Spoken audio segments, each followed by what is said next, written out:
자, 포스트 모더니즘의 특징. 상대주의, 다원주의입니다. 그러니까 전에는 절대적인 것이 있었어요. 기독교, 서양에서는 기독교의 기독교, 이러면 절대적인 거였죠. 진리. 예. 칸트에 의해서 이 세상은 진리가 있다. 예. 진리. 그런 거 있었죠. 근데 이제 절대불변의 진리는 없다는 거예요. 예. 그래서 요즘 아이들은 사고가 어떠냐면요. 우리 어른들 세대는 어떠냐면 이게, 내 마음에 싫어도, 내 마음에 좋지 않아도 했어요. 의무적으로. 칸트에 의하면, 그죠? 그래서 내가 마음에 싫지만 이거는 분명히 했어요. 옳은 거니까 했어요. 근데 요즘 아이들은 옳다고 하지 않습니다. 지가 좋아야 합니다. 네. 저희 학교에요, 유명한, 얼마 전에 지금 3학년들, 이제 함학년들을 어떻게 할 수가 없으니까 지금 시험이 끝나보니까 얘들이 통제불능이 됐거든요. 그래서 얘들을 어떻게 할 수가 없어가지고 지금 3학년들 우리랑 프로그램들을 막 만드는데 이제 연제구청에서 그 돈을 많이 투자해가지고 아이들을 위한 콘서트를 했어요. 유명하진 않지만 이제 그 C급 이 걸그룹들이 오고, 그 다음에, 예, 돈이 많지 않으니까, 그래서 C급 정도 된 걸그룹들이 오고, 그 다음에 이제 모창 가수, 카피 가수 있죠. 그래서 노라조를 똑같이, 완전히 똑같더라고요. 노라조를 똑같이 카피하면 불러줘. 얘들이 이제 와가지고 공연을 했어요. 근데 진짜 잘하더라고요. TV에 나오는 것만큼 정말 실력 있게 잘하더라고요. 36급이었지만 수준이 보통이 아니었어요. 그리고 뭐 조명이라든지 이게 무려 3천만 원 이상 들어간 그라들 하더라고요. 그래서 억수 잘했는데 우리 3학년들이 전부 핸드폰만 쳐다보고 있고 아무도 호응을 안 했어요. 네. 이유가 뭘까요? 제가 가만히 보면서 왜 호응을 안 하지? 저렇게 잘하는데? 거의 똑같는데? 네. 왜 호응을 안 하지? 내가 좋아하는 사람이 아니에요. 네, 내가 좋아하는 사람이 아니기 때문에 호응 안 하는 거예요. 그리고 저희 학교 이제 채플이 매주 있거든요. 채플이 매주 있는데 외부에 가끔 유명하신 강사들이 와가지고 한 번씩 채플 강사로 이제 하세요. 근데 저희 학교 학생들은 차라리 제가 앞에 나가서 뭐 하면 쳐다보는데 되게 유명한 강사들이 와갖고 앞에 나가서 하면 안 쳐다봐요. 왜? 쥐가 모르니까. 그래서 전에 국회에서 일하시는, 국회에서 뭐 종교를 담당하시는 어떤 그 목사님이 와가지고, 예, 자기가 우리 학교에서 꼭 설교를 해보고 싶다 했고, 그분은 설교를 세웠어요. 근데 애들이 거의 90% 다 잡버렸어요. 이분이 충격을 받으신 거예요. 예, 그게 뭐냐면 애들은요, 예전에는 우리는 그랬잖아요. 유명하신 분이 오면 우리 학교의 명예를 위해서라도 열심히 이렇게 들어야지. 이렇게 해서, 이렇게 딴 생각을 하더라도 듣잖아요. 근데 요즘은 그냥 자요. 예, 지가 관심 없으면 안 해요. 내가 싫으면 안 하는 거예요. 예, 그러니까 그게 우리하고 다르다는 거죠. 이 세상은, 예, 절대 불변의 진리는 없다. 예, 다원주의. 이제는, 예, 하나의 진리가 있는 게 아니라 다양한 진리, 네가 하는 게 진리다. 라는 세상이 됐다는 거죠. 그러니까 뭐예요? 더 이상 종교가 많이 영향을 못 미치는 시대가 됐죠. 그래서 상대주의, 다원주의에서 나타나는 게 뭡니까? 예전에는 기독교라면 절대적인 거죠. 기독교인들 제일 무서운 구호 있잖아요. 예수 천당 불신 지옥. 아주 무서운 구호 있잖아요. 예. 이런 거 옛날에 했거든요. 요새 이런 거 하면 큰일 납니다. 예. 그래서 요즘은 어떻게 합니까? 예. 스님, 크리스마스 되면 스님들이 크리스마스 축하해 주시고, 그 다음에 4월, 부처님 오신 날 되면, 예, 목사님들이 가끔 어느 목사님들이 이렇게 절에 가가지고 축하해 주고 있습니다. 그러니까 뭐예요? 이제 다원주의 시대가 돼버린 거예요. 그래서 사람들도 이 사고방식을 갖고 있어요. 그래서 이제는 기독교가 예전처럼 예수천당 불신지옥하면 교회 안 갑니다. 예, 오히려 거부하는 일을 합니다. 그죠? 그 다음에, 그래서 최근에 그런 일이 있었습니다.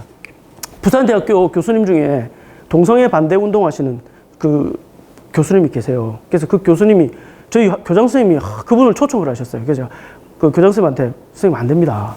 이분 오시면 학교 발칵 뒤집어 줍니다. 그러니까 아니야, 애들한테 이거 가르쳐야 돼. 이러면서 초청하셨어요. 그분이 우리 학교 와서 강연을 하셨는데 진짜 막 세게 하신 거예요. 동성애 뭐 에이즈의 근원이다 하고 막 세게 하신 거예요. 애들이 전부 반발해가지고 저희 교목실을 찾아와서 체포를 거부하겠습니다. 네, 학교가 공식 사과하십시오, 아이들한테. 네, 이렇게 된 거예요. 그러니까 이미 아이들도 사고방식에는 이제는 예전 같은 사고방식을 가지고 있지 않습니다.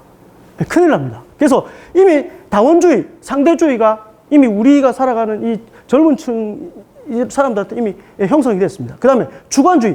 이 세상에 객관적으로 존재하는 자연적인 실체는 없다.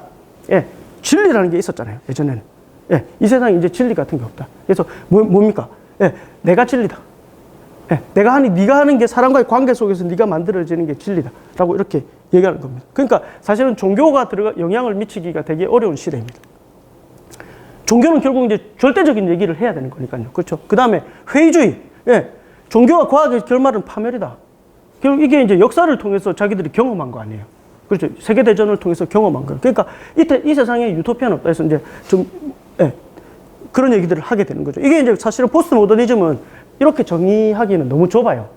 예, 훨씬 넓습니다, 이거보다. 근데 그냥 이제 아이들한테 가르치기 위해서 이런 특징들이 있다라는 걸 말씀을 드리는 겁니다. 예. 근데 이거에 대해서 이제 아까 뭐, 우리 예, 말씀을 하셨습니다만은 이 포스트 모더니즘에 대해서 반론도 되게 많습니다. 학자들은 되게 비판을 많이 합니다. 많이 하는데 그 중에 대해서 이제 몇 가지 좀 생각을 해보면, 예, 이 세상에 절대 불변의 진리가 없다라고 말을 하는데, 그러면 우리는 이런 생각하게 되죠. 절대적인 진리가 이 세상에 없으면 우리가 도대체 삶의 원칙을 어디서 찾아야 되나? 이 도덕이라는 게 있잖아요. 우리가 기본적으로 도덕이라는 게, 이런 도덕도 이미 이제는 더 이상 영향을 미치지 못하는 시대가 되면 우리는 우리의 삶의 원칙을 어디서 찾아야 되나? 그러니까 결국에는 이 시대에, 예, 방황하는 사람들이 많습니다. 그렇죠. 정신적으로. 그 다음에 주관주의. 객관적으로 존재하는 자연적인 실체가 없다라고 말하는데, 그러면 객관적으로 존재하는 자연적인 실체가 없으면 각각 인간 개개인이 전부 하는 게 진리가 되고 행하는 게, 예, 원칙이 된다면, 그러면 과연 그 개개인이 진리가 될 때 인간 개인의 욕망을 조절할 수 있을 만큼 우리 인간 본성을 믿을 수 있는가? 그렇지 않잖아요. 그래서 막스주의가 실패한 이유 중에 하나가 뭡니까? 뭐 다양한 요인들이 있겠지만 결국 뭐냐면, 그 막스주의의 그 독재, 프롤레타리아 독재가 이루어지면 결국에는 이 세상이 유토피아가 될 수 있다고 생각했는데, 프롤레타리아 독재에 의해서 독재가 됐는데 어떻게 됩니까? 그 인간이 가지고자 하는 그 욕망, 그 욕망들이 조절이 안 되니까 권력 투쟁, 또 다른 투쟁들이 일어나기 시작하고 그런 문제들이 발생하기 시작하지 않습니까? 결국 그게 러시아에서 그 실험들이 실패하게 되지 않습니까? 예, 과연 인간의 욕망을 우리가, 예, 조절할 수 있을 만큼 인간 본성을 신뢰할 수 있느냐? 그 다음에 종교와 과학의 결말을 파멸이라고 했는데, 그러면 현실을 부정하고 미래에 대한 희망이 없다면 도대체 우리 삶의 존재 이유가 뭐냐? 어떻게 살아갈 수 있냐? 이런 문제가 제기될 수 있다는 겁니다. 예, 그래서 이거에 대한 답을 얻지 못하면 현대인들은 끊임없이 방황할 수밖에 없게 되고 정신적으로, 예, 뭔가 방향성을 찾을 수 없게 되는 상태가 된다는 거죠. 그래서 포스트 모더니즘은 이제 비판하는 분들 많은 그런 얘기합니다. 이 이론이라는 게 사람들의 삶에 뭔가 도움을 주고 뭔가 이렇게 영향을 줄 수 있어야지, 이게 해체만 시켜놓고 책임을 안 지면 어떡하란 말이야. 인간의 그 우리의 삶에 대해서, 예, 다 분열시켜놓고 쪼가리 내놓고 그 다음에 아무도 책임 안 지면 어떡하란 말이야. 이런 얘기가 나오는 게 이제 포스트 모더니즘입니다. 자, 시간이 없어서 요 포스트 모더니즘 대략 요런 거고요. 그래서 이제 제가 요거에 대한 걸로 세계관을 한번 생각을 해봤습니다. 세계관은요, 요거는 이제 저희들이, 예, 세계관이 뭐냐면, 세계관이란 건 우리가 이 세상을 기본적으로 바라보는 관점입니다. 그래서 이거는요, 뭐 사상하고는 조금 다릅니다. 그래서 그냥 우리가 기본적으로 어떤 일들이 일어났을 때 그 일들을 딱 보면서 자기가 판단을 하잖아요. 그 판단을 하는 그 근거가 되는 게 바로 세계관입니다. 그 중에 이제 그 인간이 누구나 다 갖고 있는 그 기본적인 패러다임이라고 그러는데요. 이 사고방식의 틀입니다. 예, 그래서 사람들은 누구나 다 이런 세계관을 다 갖고 있습니다.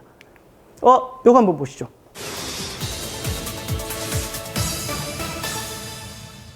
극우 사이트 일간베스트, 일명 일베를 폐쇄해달라는 국민청원에 23만 명이 동의하자 청와대가 폐쇄를 검토해보겠다고 답했습니다. 그러자 사이트를 폐쇄까지 하는 건 표현의 자유를 침해하는 것 아니냐는 반론도 나오고 있습니다. 정당한 제재인가, 과도한 침해인가, 오늘 새로운 침에서 따져보겠습니다. 박영희 기자, 네. 도대체 일베 사이트에 어떤 글들이 올라오길래 이렇게 청원이 많이 제기되는지 짚어볼까요?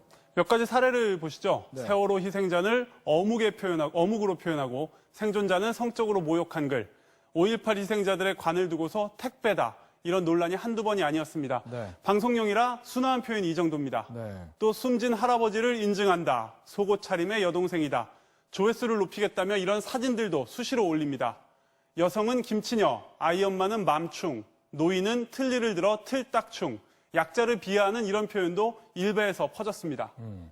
이게 뭐 꼭 극우라서라기보다 표현들이 보니까 폐륜적이고 또 소수자를 혐오하는 그런 것들이 문제가 될 것 같은데, 예. 그러니까 표현이 심각하기 때문에 폐쇄를 해야 된다, 이런 건가요?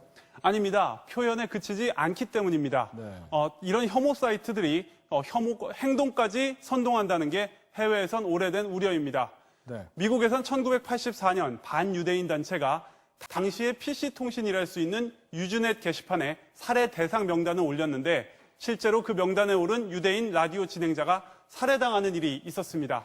1999년엔 인종주의 게시물에 빠진 한 백인이 한국인 1명과 흑인 1명을 살해하고 유대인 9명에게 총상을 입혔습니다.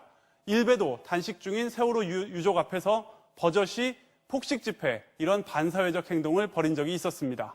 그렇다면 해외에서는 그런 문제가 된 사이트들을 폐쇄 조치를 했었던가요? 네, 그런 사례가 많습니다. 독일은 회원수 3만 명의 극우 사이트 티아치 포럼을 폐쇄하고 운영자는 감옥에 보냈습니다.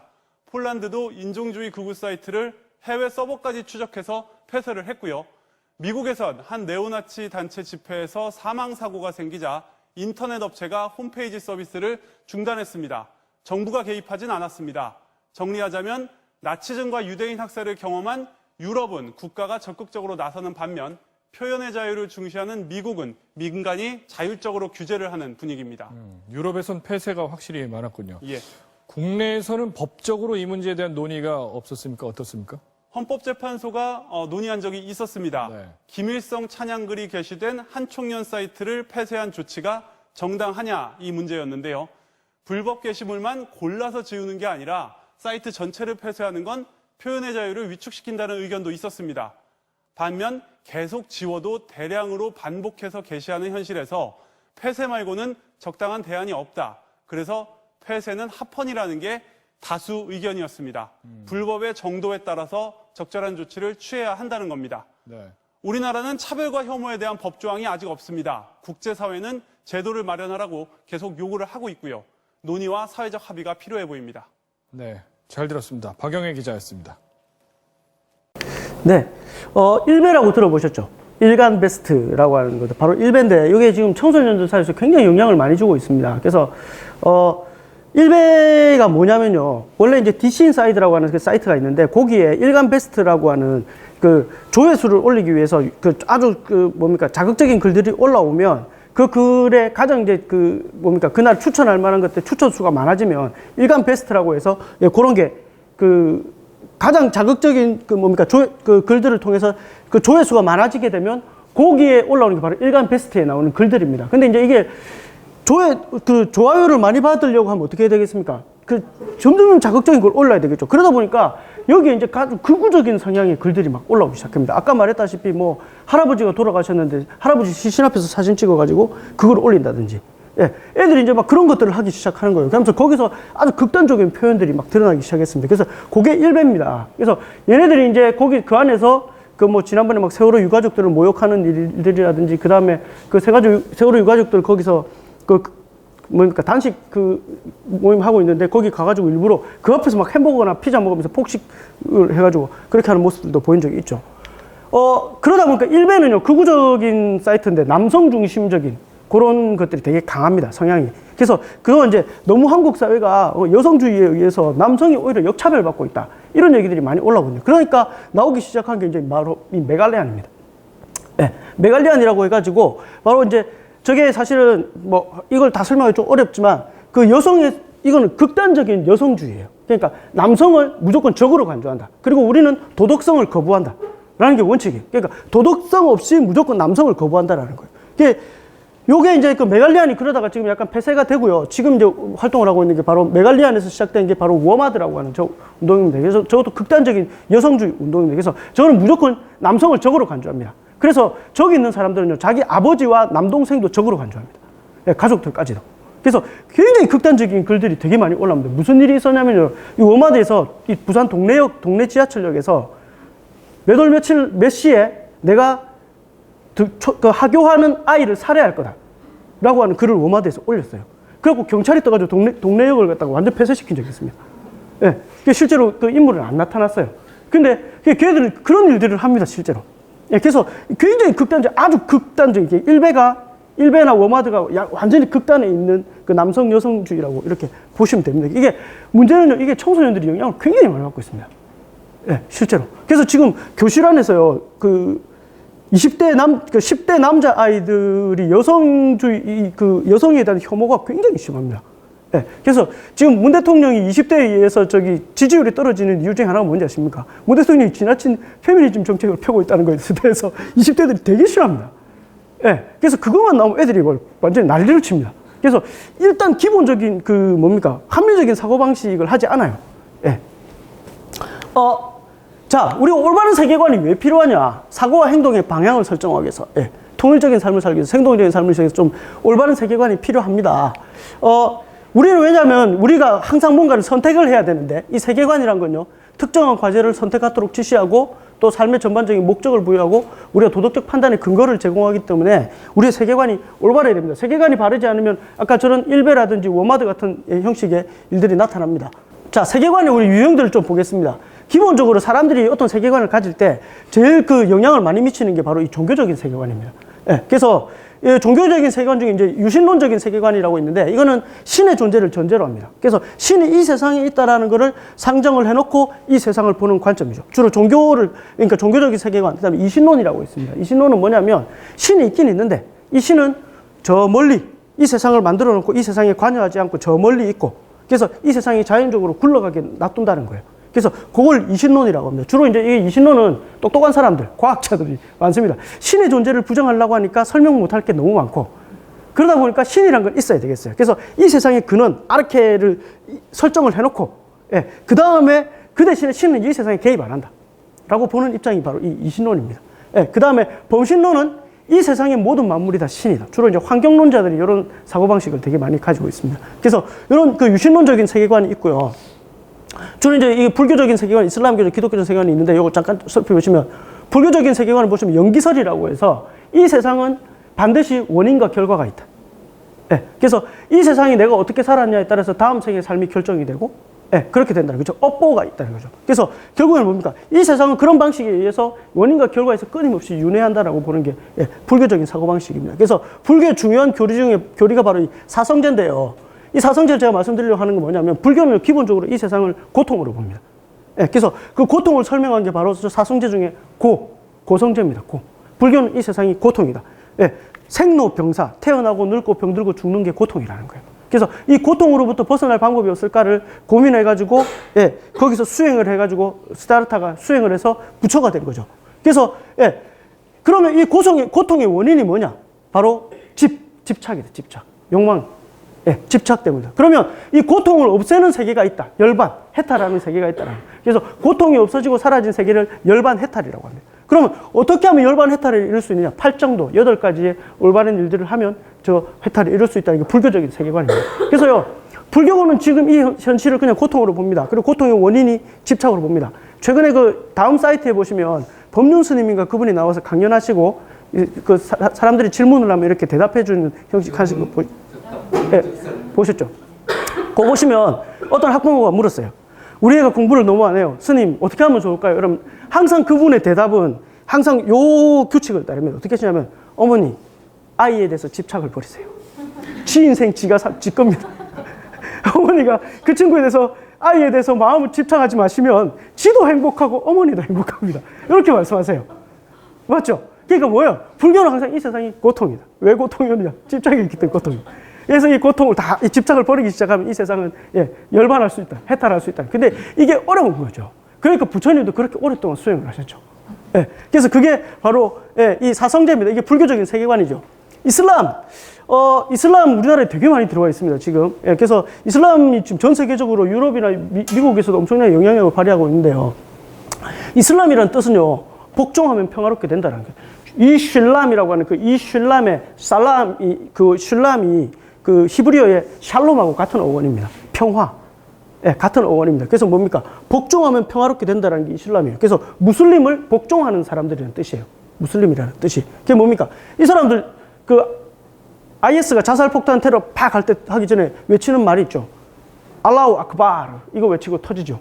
뭡니까? 예, 신은 위대하다. 알라는 위대하다. 이 말을 하거든요. 그러니까 그 이슬람교 세계관은 알라가 이게 같은 성경을 써요. 모세오경이라고 해서 토라라고 해서 유대교의 성경과 기독교의 성경과 그 이슬람의 경전이 같은 경전을 갖고 있어요.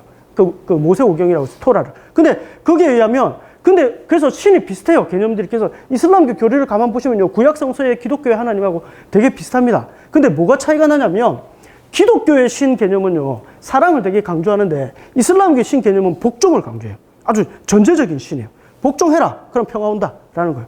그러다 보니까 이 사람들이 주로 많이 쓰는 말이 뭐냐면 인샬라입니다. 인샬라. 들어보셨죠? 인샬라. 무슬림들이 쓰는 말. 이 세상 모든 것이 다 알라의 뜻이다. 그러니까 이 사회개혁이 잘 안 일어나는 이유가 이거예요. 인시알라 때문이에요. 왜냐하면 부당한 일을 당해도 말도 안 되는 일을 당해도 어떻게 합니까? 인시알라. 네, 알라의 뜻이에요. 그러니까 뭐 운명론적인 세계관을 갖고 있는 거예요. 이 사람들은. 그래서 고치려고 안 해요. 그냥 알라의 뜻이라고 보는 거예요. 그런데 최근에 이제 좀 약간 개혁적인 그런 바람이 불기는 시작합니다만은 그래서 이슬람교는 이런 세계관을 갖고 있습니다. 기독교 세계관. 기독교 세계관은요, 보통 안경이라고 얘기하는데 기독교 세계관 왜 안경이라고 하냐면요. 기독교는요, 기본적으로 이 세상이 신에 의해서 선하게 창조됐다고 봅니다. 근데 죄에 의해서 타락이 돼가지고 세상을 보는 시각이 왜곡됐다고 생각해요. 그래서 구속은 뭐냐면 리뎀션이라고 해서 예수 그리스도가 십자가에서 죽음으로 인간의 죄를 대속했다. 그래서 속죄했다. 그렇기 때문에 예수 그리스도를 믿음으로 바로 그 예수 그리스도를 설명한 성경이라는 안경을 통해서 세상을 봐야 된다라고 하는 게 기독교 세계관의 핵심입니다. 그래서 그 기독교 세계관은 그래서 약간 기독교인들이 이게 말 안 통하고 깝깝하고 좀 그렇지 않습니까? 그래서 아주 독단적이고 그렇지 않습니까? 왜냐하면 기독교는요, 이 세상이 죄로 인해서 타락했는데 이 세상을 구원한 존재가 예수 그리스도밖에, 이 세상에 누가 우리 죄를 위해서 죽은 존재가 있냐라는 거죠. 이 예수밖에 없다는 거예요. 그러니까 예수 믿어야만이 구원받는다. 이게 절대적인 기독교의, 이건 흔들 수 없는 진리예요. 그러다 보니까 기독교가 약간 독단적인 성향을 띨 수밖에 없는 게 바로 이런 이유 때문입니다. 무신론적인 세계관이 있습니다. 이거는 신의 존재를 부정하죠. 그리고 자연과 물질, 과학에 의해서 세상을 보는 관점입니다. 주로 이제 합리주의라든지 유물론. 이 세상은 모든 것은 물질에 의해서 설명 가능하다고 보는 입장이죠. 그리고 막스주의 같은 게 다 이런 유물론에 근거하고 있습니다. 그 다음에 진화론. 진화론도 마찬가지죠. 이 세상에 뭐 신 이런 거 없다. 그냥 우연 빅뱅이 일어났고 거기서 유기물이 생겼고 그 유기물에 의해서 그게 진화돼가지고 적자 생존해서 살아남은 존재가 인간이다라고 이렇게 말을 하는 게 다 진화론입니다. 이게 무신론적인 세계관입니다. 그래서 신 없어도 세상을 설명할 수 있다라고 보는 거죠. 그래서 최근에 그 영국의 유명한 학자가 썼던 그 책 갑자기 생각이 안 나네. 지금 급하다 보니까 지금 생각이 안 납니다. 그래서 그런 그 책들 부분을 다 이런 식으로 설명을 하고 있습니다. 그래서 굳이 신을 말하지 않고도 이 세상은 설명 가능하다라고 보는 입장들입니다. 회의주의 세계관. 세계에 대해서 어떠한 확실한 지식도 가질 수 없다. 그래서 의미를 부여하지 않습니다. 이게 이제 불가지론이라고 해서 이 세상에 알 수 있는 건 아무것도 없다. 그 다음에 허무주의. 다 그냥 우리가 하고 있는 모든 것들은 앞으로 이제 진보도 없고 이런 것도 아무것도 없다는 거예요. 염세주의. 이 세상을 이제 싫어하는 거죠. 그러니까 짐 싸두고 절에 들어가자 이거죠. 그런 세계관이 바로 회의주의적인 세계관입니다. 이게 주로 이제 현대에 많이 나타나는 거죠. 그래서 실존주의 세계관은 뭐냐면요. 지금 이런 말도 안 되는 세상이 있는데 이 세상을 그대로 받아들이고 결국에는 우리 인간의 의지를 통해서 이 세상을 극복해 나가자라고 하는 게 주로 이제 실존주의 세계관입니다. 그래서 여기서 나온 게 휴머니즘이죠. 인간애를 통해서, 박애를 통해서 이 세상을 사랑으로 변화시켜 나가자라고 하는 관점입니다. 그래서 휴머니즘, 여러분 비틀즈 노래 아시죠? 비틀즈 노래 뭐 이매진 같은 거 보면 종교 없는 세상을 꿈꿔요 뭐 이러면서 그런 가사들 쭉 나오지 않습니까? 거기다 이 휴머니즘적인 사고방식입니다. 이게 주로 이제 전쟁 이후에 나타나기 시작한 사고방식들입니다. 그 다음에 페미니즘. 여성들이 그동안 억압되어 왔던 이 현실을 그대로 인정하고 결국에는 성은 우리 사회가 그동안 성을 너무 규정했다. 그래서 여성이란 건 여성을 항상 이렇게 교육받아 왔기 때문에 여성적인 모습이 띄운 건데 성은 그게 아니고 내가 살아가면서 만드는 게 성이 된다. 라고 말하는 게 이제 일종의 페미니즘입니다. 여성주의입니다. 자, 그럼 올바른 세계관의 조건들이 있습니다. 이게 중요한데요. 우리가 이 세계관이 자기의 사고방식들이 절대화되면 어떻게 됩니까? 이게 이제 이데올로기라는 게 됩니다. 이데올로기는 절대적인 사상이죠. 그래서 주로 이제 이런 우리가 인간적으로 기본적으로 가지고 있는 이 세상을 보는 방식들이 유연해야 되는데 이게 절대화돼서 내 생각만 맞아라고 말하면 이데올로기가 되죠. 우리 혹시 죄송합니다만 태극기 부대 태극기 부대 분들이 이런 사고방식 되게 많이 가지고 계십니다. 그래서 내 사고방식만이 오라. 그러니까 태극기 부대 어때요? 거기 기독교인들도 있거든요. 그 정광훈 지금 목사가 아니지만 해직됐지만 정광훈 같은 사람들 뭡니까? 거기서 막 기도의 집회를 하면서 딴 사람들 잠자고 있는데 새벽에도 막 큰 소리를 떠들어대고 하니까 뭐예요? 나만 옳은 거예요. 다른 사람들은 이거 죄인이기 때문에 너는 모르기 때문에 내만 옳은 거예요. 그러니까 내가 하고 싶은 걸 하는 거예요. 이게 우리의 세계관의 내용이 절대화되면 이데올로기적인 특징을 가지게 됩니다. 그럼 어떻게 돼요? 결국에는 내 것만 절대화시켜서 다른 사람과 대화가 안 되게 되는 거죠. 그러니까 우리가 끊임없이 변화되는 상황을 좀 수용할 수 있도록 개방되어 있어야 된다는 거예요. 이게 올바른 세계관을 가질 수 있는 중요한 조건입니다. 내 생각만 옳다라고 주장하면 문제가 생긴다는 거예요. 자, 절대화된 세계관에 예가 있습니다. 중세시대 기독교에서 절대화된 세계관은 십자군 운동이 일어나지 않습니까? 그래서 성질을 탈환해야 된다 이래갖고 무차별적으로, 아니 기독교의 성질을 탈환하기 위해서 사람을 엄청나게 죽였어요. 그죠? 그래서 십자군 전쟁 같은 거. 그 옛날에 조지 부시, 미국의 조지 부시가 저 십자군 전쟁 저런 사고방식을 가졌고 이라크를 침공한 거 아닙니까? 그렇죠? 그 다음에 이슬람주의. 예, 이슬람주의도 마찬가지입니다. 이슬람주의도 이제 저게 극단화된 게 IS지 않습니까? 예, 결국에는 전 세계를 이슬람화 시켜야 된다라고 하는 논리지 않습니까? 그 다음에 예, 북한의 주체사상. 이것도 마찬가지입니다. 그죠? 그 다음에 독일의 나치즘.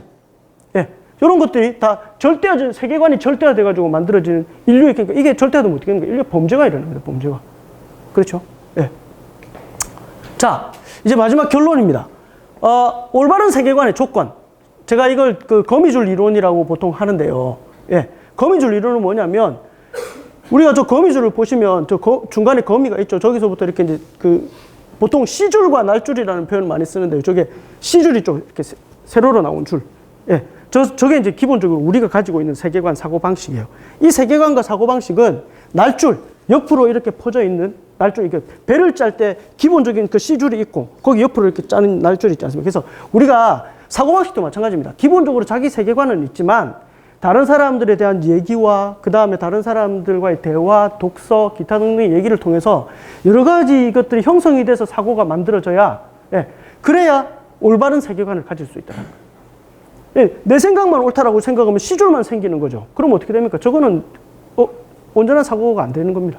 그렇죠. 그래서 C줄과 날줄이 잘 조화를 이루어서 우리의 사고방식이 형성이 돼야, 예, 이 세상이 소통이 가능하고 화합이 가능한, 예, 그런 그 세계관을 형성할 수 있다는 겁니다. 그래서 여러분들도, 예, 나이가 들수록 내 사고방식이 절대화되기가 굉장히 쉽거든요. 특히 이제 종교적인 그 세계관을 가지고 있는 사람들이 절대 신을 얘기하다 보니까 절대화된 사고방식을 가지고 싶거든요. 그런데 우리가 좀 열어놔야 됩니다.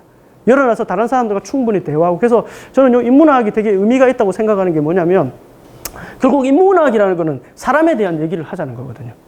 예. 그래서 저희가 교회에서 지금 이거를 진행하고 있지만, 우리가 신에 대한 얘기를 하자는 게 아니라 신이 만들어 놓은 인간이 어떤 존재인가, 그 인간이 어떤 사고를 가져야 이 세상을 화합하게 만들 수 있고 소통하게 만들 수 있고 평화롭게 만들어낼 수 있는가. 기본적으로 그러니까 우리가 그를 위해서 사실은 인문학 강의를 하는 거거든요. 그래서 우리가 여러분들 딴 게 아니라 내 사고방식은 있지만, 내 세계관은 있지만, 우리가 다른 사람들의 얘기 많이 듣고 또 독서도 많이 하고 이렇게 하셔가지고 우리가 함께 소통할 수 있고 함께 살아갈 수 있는 그런 세계관을 만들자라고 하는 게 사실은 제가 여러 가지 막 다양한 얘기를 고등학교 수업에도 하는 걸 막 하다 보니까 다양한 얘기를 얇게 했습니다. 그래서 어떤 분들은 충격이 안 들리실 수 있겠지만, 그래서 우리가 좀 이런 사람들이 이런 세계관을 갖고 있고 사고방식을 갖고 있기 때문에 이렇게 행동한다.